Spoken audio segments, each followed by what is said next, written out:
할렐루야. 네, 이 새벽에 나오신 여러분이 우리 주님의 축복과 은혜가 함께하기를 간절히 바랍니다. 자, 시편 119편은 아주 훌륭한 시고 아름다운 시입니다. 이 시편 119편은 또 성경 전체에서 66권에서 가장 긴 장입니다. 그래서 마지막 끝절이 176절입니다. 상당히 길죠. 자, 그런가 하면 우리는 이제 요 앞에서 가장 짧은 장을 우리가 또 대했었죠. 117장이죠. 너무 잘 하시네. 이제 성경 퀴즈 나가도 이제 1등 하실 것 같아. 가장 짧은 구절, 두 구절, 117장. 가장 긴 구절, 119절, 119장. 그렇죠? 네. 이렇게 가장 긴 구절을 가지고 있는 것이 이 시의 특성입니다. 자, 그러면서도 이 시들은 우리가 알파벳이라는 걸 말씀드렸죠. 그래서 아주 과학적으로 만들어진 시예요. 우리가 읽어보면은 되게 8절씩이 한 단원으로 되어 있어요.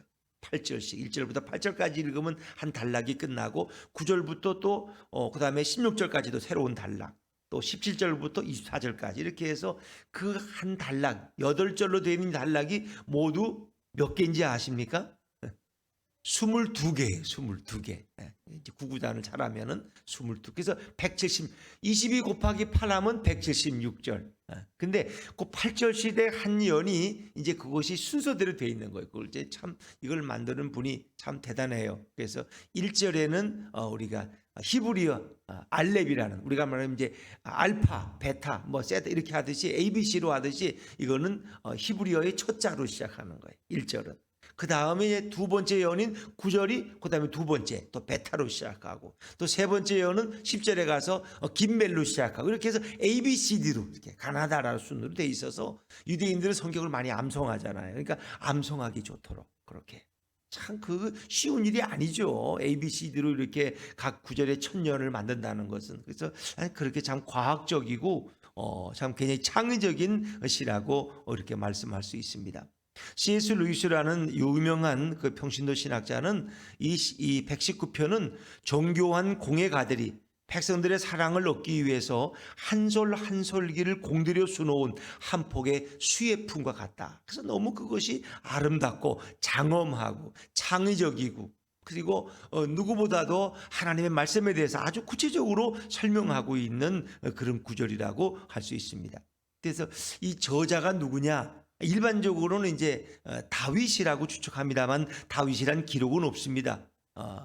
다윗이 왕이 되기 이전에 망명 생활할 때에 기록한 것이 아니냐 하는 그런 추측은 할 수 있습니다. 그 추측할 근거는 여기 오늘 본문에도 한 두 구절 나오는데 한번 19절을 읽어볼까요? 19절 말씀 먼저 한번 읽어볼게요. 시작. 나는 땅에서 나그네가 되었사오니 주의 계명들을 내게 숨기지 마소서. 나그네가 되었다는 거. 다윗이 블레셋 땅에 망명해서 나그네 세월을 했거든요. 그래서 다윗이 아니었겠느냐 추측하는데, 뭐 이스라엘 민족으로 보면 바벨론도 아니 가서 나그네 세월을 70년 지났으니까 또 바벨론 포로에 잡혀갔던 어떤 시인이 아닌가, 그런 생각도 해볼 수 있죠. 또 23절 말씀을 한번, 23절입니다. 23절 시작.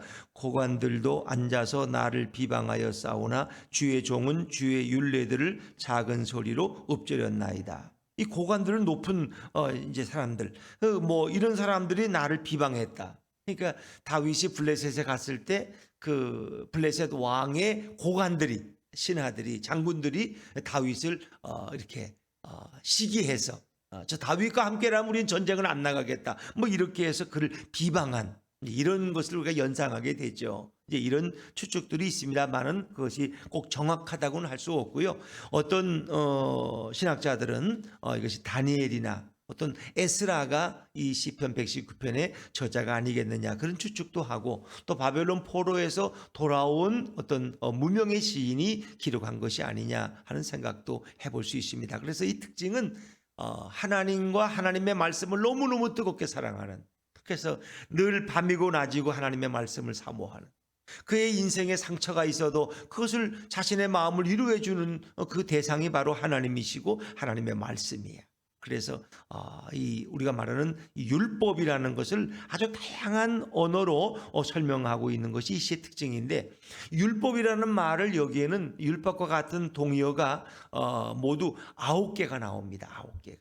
그래서 우리가 이제 읽어보면 뭐 주의 증거, 주의 도, 주의 법도, 주의 율례, 주의 계명, 주의 판단, 주의 말씀, 주의 규례, 주의 교훈, 뭐 이런 말씀. 그러니까 율법이라는 말씀을 아주 다양한 9가지 언어로 이렇게 다르게 표현되면서 116절에 다 소개되고 있어요.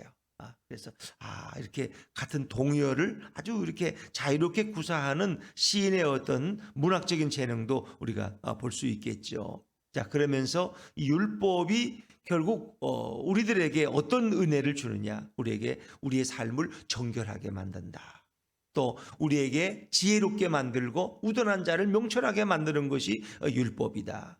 또 우리가 고난 중에 우리를 소망을 주고 우리를 일으킬 수 있는 힘을 줄 수 있는 것이 뭐 율법, 하나님 말씀이다. 이렇게 이제 다양하게 설명하고 있죠. 그래서 오늘 이 시인은 우리가 율법을 날마다 묵상해야 되고, 또 율법에 통해서 우리의 눈이 밝아져야 되고, 또 그 율법을 늘 사랑해야 되고, 또 율법의 말씀에 늘 우리는 순종해야 되고, 또 그 말씀을 늘 사모하는 그런 삶을 살아야 된다는 것을 이제 계속해서 강조하고 있죠. 근데 이제 중요한 것은 그거예요.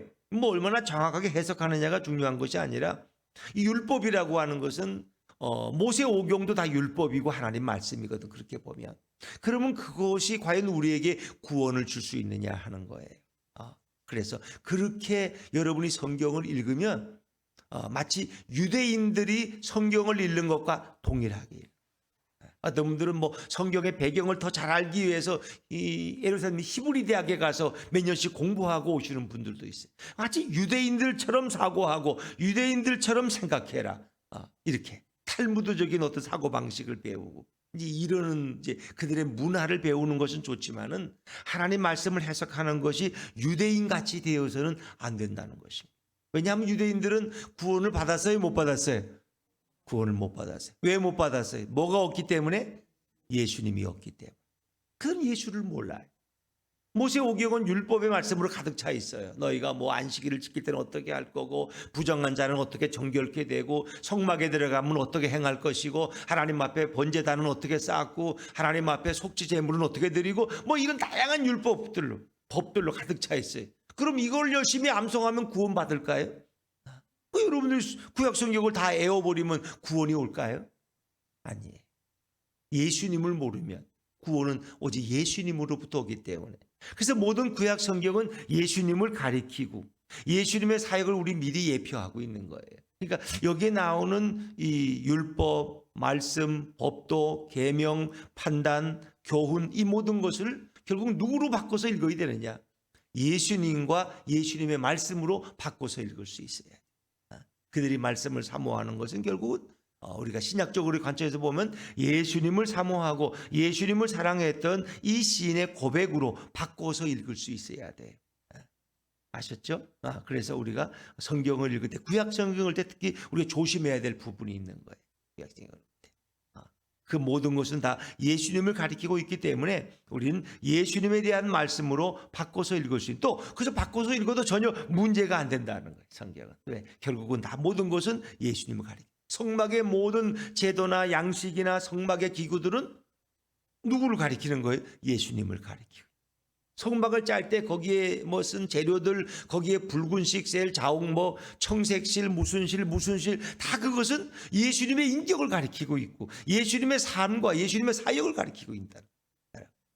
되게 붉은 것들은 예수님의 보혈을 상징하는 경우가 많고, 이게 구약 성경을 굳이 하나씩 설명하자면 그렇게 다 예수님의 인격과 예수님의 사역과 예수님의 말씀과 다 일치되고 있다는 사실입니다. 그래서 예수님의 관점으로 성경을 읽지 않으면 구약을 자칫하면 헛 읽을 수 있다 하는 것을 먼저 우리가 생각하면 좋겠습니다. 그래서 우리는 이제 성육신 하신 그리스도를 가리키는 그런 말씀으로 우리가 볼 수 있어야 돼요. 또 실제로 요한복음 1장에 보니까 말씀이 육신이 되어 우리 가운데 거하셨다. 예수님은 말씀으로 계셨지만 그분이 육신을 입으시고 인카네이션, 성육신 하셔서 우리 가운데 오신 사건을 성경은 말씀하고 있는 거죠.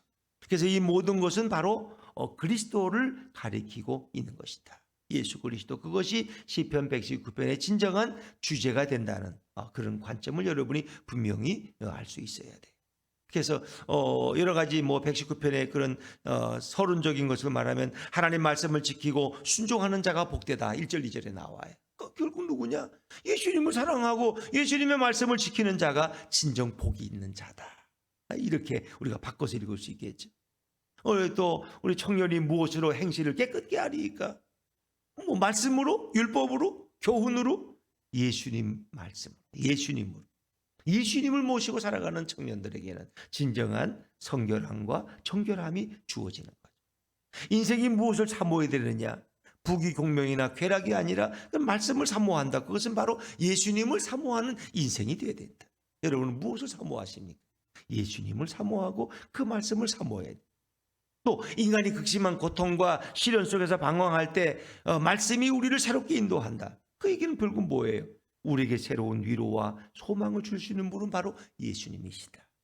모든 초점을 누구에게? 예수님께 맞춰야 된다. 우리가 모든 이기적 욕망과 탐욕으로부터 벗어나는 길은 예수님께 시야를 고정시키는 것이다. 그러기에 우리가 의지할 대상은 오직 예수님밖에 없다. 우리의 삶의 모든 기준은, 표준은 바로 예수님이다. 우리 예수님의 마음을 닮아야 돼. 예수님의 삶을 본받아야 돼. 참된 자유는 예수님을 구하고 예수님을 사랑하고 예수님을 즐거워하는 자에게 진정한 복음의 자유가 주어질 수 있다. 우리는 고난당할 때 예수님이 주시는 위로를 받아야 된다. 이렇게 성경을 바꿔서 읽을 수 있는 능력을 여러분이 소유할 수 있기를 바랍니다. 그래서 이 성경을 읽을 때 예수님의 계시가 여러분에게 열려서 이것을 이게 예수님의 이런 면을 가리키는구나, 이렇게 바꿔 읽을 수 있을 때 더 말씀이 풍성하고, 그래서 구약 성경은 사실 신약 성경은 짧잖아요. 신약 성경에 중에서 복음서가 예수님에 대한 행적과 그분의 말씀을 가리키고 있지만 그건 아주 짧은 분량이에요. 그런데 구약의 그 39권의 풍성한 말씀들이 다 누구를 가리키느냐? 예수님을 가리키고 있다. 예수님의 말씀과 예수님의 인격과 예수님의 사역과 예수님의 삶과 모든 것을 더 풍성하게 가리키고 있다. 이제 예수님이 십자가에서 고난당했다. 그럼 우리는 고난에 대해서 복음서에 있는 그 십자가 고난 순환장 몇 장밖에 안 되잖아요. 맨날 읽는 게 그거죠. 그런데 욥기서에 보면 예수님이 당할 수 있는 엄청난 그 많은 양의 고난과 아픔들이 욥기서에 욥이라는 인물을 통해서 소개되고 있다. 욥이 당한 고난은 예수님이 당하실 고난을 우리에게 미리 소개해 주고. 자, 여러분, 그래서 우리가 이제 이 시편 119편을 통해서도 더 예수님을 더 사랑하고 더 예수님을 잘 알아가는 은혜의 시간이 되기를 주의 이름으로 축원합니다. 자, 우리 시편 119편 1절 2절 말씀, 1절과 2절 말씀 다시 한번 돌아봐서 같이 읽겠습니다. 시작. 행위가 온전하여 복이 있으며 여호와의 증거들을 지키고 전심으로 여호와를 구하는 자는 복이 있도다. 아멘. 행위가 온전하여 여호와의 율법을 따라 행하는 자들은 복이 있다. 이 말씀을 바꿔 읽으면 그 삶이 정말 온전하고 본받을 만해서 오늘도 예수님의 말씀을 따라 행하는 자들은 복이 있으며, 이렇게 바꿔 읽을 수 있는 능력이 여러분에게 이제 생겨야 돼요.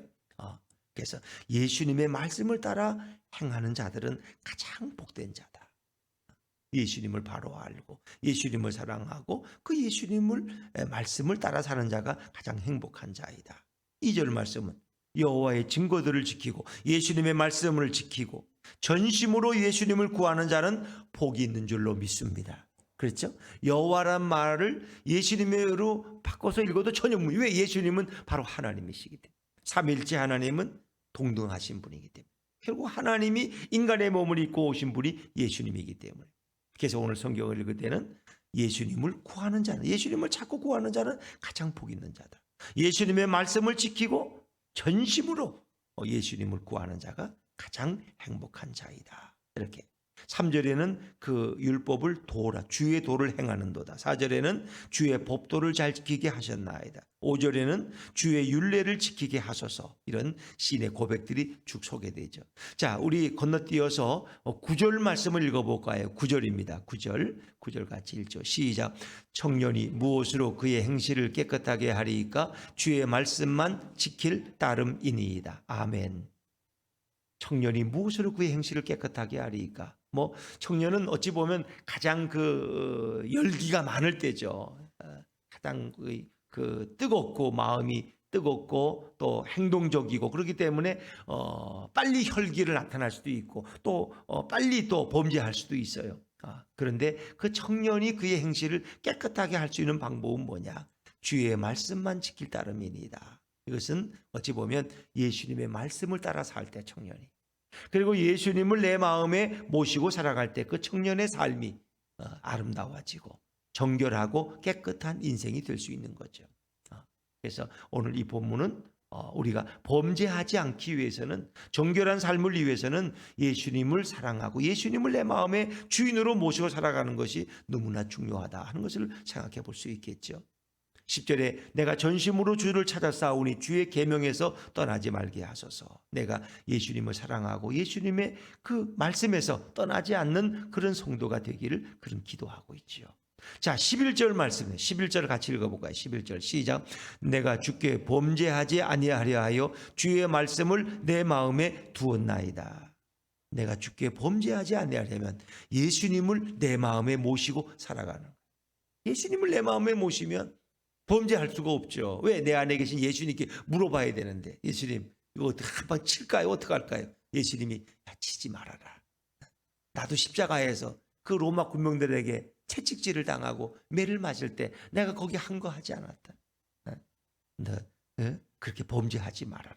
치지 말아라. 너가 참는 것이 너가 이기는 것이다. 주님께 물어보면 주님이 여러분에게 말씀하지 않으시겠어요?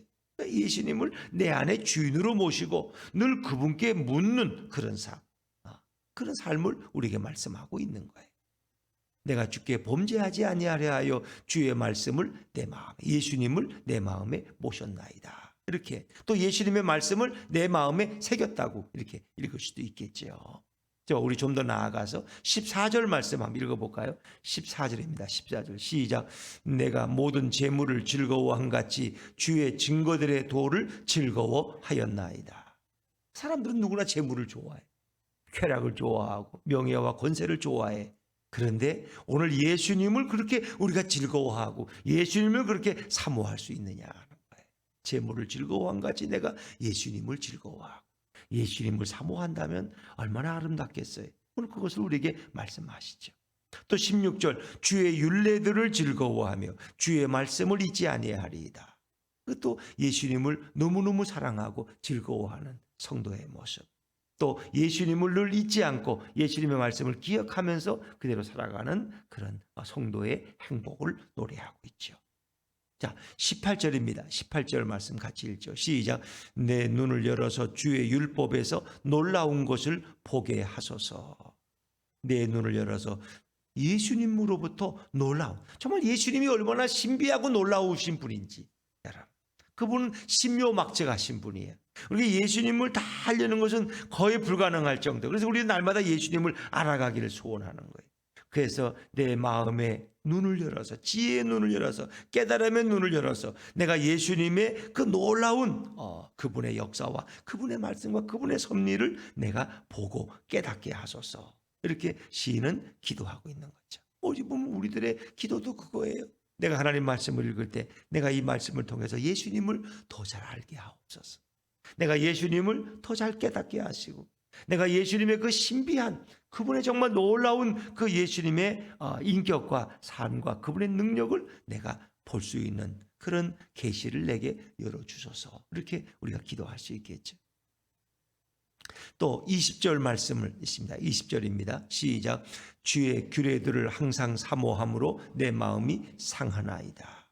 주의 규례들은 바로 예수님을 항상 내가 사모함으로 내 마음이 상해. 우리가 누구를 너무 사랑하면 어떻게 젊은 청년들은 누구를 사랑하면 마음속에 뭐예요? 이 짝사랑이 돼서 상사병이 걸려. 상사병. 내 마음이 상할 정도로. 근데 우리가 예수님을 얼마나 사모했는지 내 마음에 상사병이 걸릴 정도로 내가 주님을 사랑한다. 솔로몬의 그 아가서라는 거 뭐예요? 결국은 그 솔로몬의 뭐 사랑 이야기를 하고 있는 것 같지만 신부가 신랑을 얼마나 뜨겁게 사랑하는, 신랑이 신부를. 그래서 예수님이 교회에 된 성도들을 얼마나 사랑하는지, 또 성도들이 예수님을 내 신랑으로 얼마나 뜨겁게 사랑하는지 그것을 노래하고 있잖아요. 그렇죠? 오늘 주의 규례를 사모한다는 것은 예수님을 오늘도 항상 사모함으로 내 마음이 상사병이 날 정도로 내가 주님을 사모합니다 하는 고백이죠. 자, 21절 같이 읽습니다. 21절 시작. 교만하여 저주를 받으며 주의 계명들에서 떠나는 자들을 주께서 꾸짖으셨나이다. 주의 계명들에 떠나는 자들, 내가 예수님을 잊어버리고 자꾸 예수님을 떠나면은 결국 예수님이 우리를 책망하시죠. 계명들을 떠나지 말고 예수님의 품을 떠나지 말고 늘 예수님과 동행하는 삶을 살아가야 되겠죠. 자, 우리 또 마지막 24절 말씀 같이 읽습니다. 시작. 주의 증거들은 나의 즐거움이요 나의 충고자니이다. 결국 예수님은 나의 즐거움이에요. 당신에게 뭐가 제일 즐겁습니까? 예수님이 나의 가장 큰 즐거움입니다. 예수님이 내 인생의 충고자가 되십니다. 누가 나에게 충고할 수 있겠어요? 예수님은 오늘도 나에게 충고하실 수 있는 분. 내가 예수님의 충고를 듣고 그 말씀에 순종하는 자가 행복한 거죠. 그래서 오늘 시편의 말씀들은 예수님의 말씀에 순종하는 자의 행복, 그리고 예수님을 내 안에 주인으로 모실 때 내가 정결하고 범죄하지 않는 삶을 살아갈 수 있는 비결을 우리에게 소개해 주고 있습니다. 이 시인이 하나님을 사랑하고 하나님의 말씀을 사모하는 그 열정, 그것은 오늘 우리가 예수님을 사모하고 그리고 예수님의 말씀을 너무너무 그리워하고 사랑하는 그런 시인의 마음을 우리는 생각할 수 있습니다.